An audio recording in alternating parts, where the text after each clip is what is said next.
144 এর বর্গমূল কত?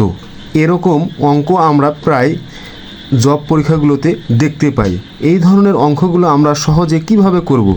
এই ধরনের অঙ্কগুলো সহজে করতে গেলে আমাদেরকে অপশনের মাধ্যমে করতে হবে। এখানে 4টি অপশন দেওয়া রয়েছে, 10, 13, 12 আর হচ্ছে 14। এখন এখানে বলা আছে যে 144 এর বর্গমূল কত। তো আমাদের এখন চিন্তা করতে হবে অপশনগুলোর মধ্যে যে অপশন দেওয়া আছে ওই সংখ্যাটিকে তত দিয়ে গুণ করতে হবে। তত দিয়ে গুণ করলে যদি 144 আসে তাহলে ওই সংখ্যাটি তার বর্গমূল। আমরা যদি প্রথম অপশন থেকে টেস্ট করি, 10কে যদি আমরা 10 দিয়ে গুণ দিই তাহলে আমাদের উত্তর আসবে 100। তার মানে এখানে আমাদেরকে আনতে হবে 144। 13কে যদি আমরা 13 দিয়ে গুণ দেই তাহলে আমাদের আসবে 3 তিরিকা 9, 3 ওকে 3, 3 ওকে 3, 1 ওকে 1। এখানে আসতেছে 9, 6, 1, 169।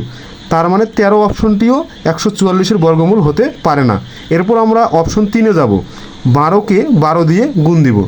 2 দুগুণা 4, 2 ওকে 2, 2 ওকে 2, 1 ওকে 1, 4, 4, 1। এখানে আমাদের 144 আসে গেছে। তার মানে আমরা বলতে পারি 144-এর বর্গমূল হচ্ছে 12।